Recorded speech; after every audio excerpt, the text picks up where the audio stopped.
Hi అండి, ఇవాళ Sunday special Puri చేస్తున్నాను. అది ఎలా చేయాలో నేర్పిస్తాను. పిండి నానబెట్టుకున్నాను. పిండిలో కొంచెం సగం చెంచా ఆయిల్, సగం చెంచా ఉప్పేసి నానబెట్టుకున్నాను. ఇప్పుడు ఎలా చేయాలో చూపిస్తాను. పిండిని ఇలా బాగా ఎంత బాగా పిసుకుంటే అంత స్మూత్గా వస్తాయి పూరీలు. ఇలా బాగా పిసుకోవాలి. ఇలా పేడాలు చేసుకోవాలండి.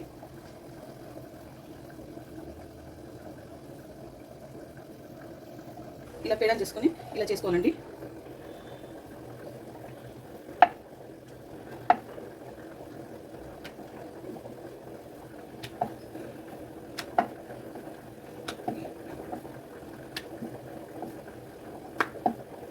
కొంచెం దొడ్డుగానే కాల్చుకోవాలి. ఇలా ఆయిల్ కాగింది. ఇప్పుడు ఇలా పూరీ చేస్తున్నాను. ఇది కాల్చుకుంటున్నాను. ఇప్పుడు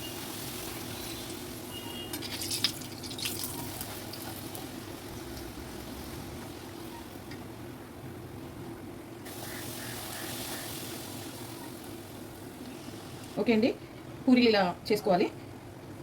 అండి పూరీ కాంబినేషన్కి లివర్ కర్రీ బాగుంటుంది. మటన్ లివర్ కర్రీ ట్రై చేయండి మీరు కూడా, చాలా బాగుంటుంది.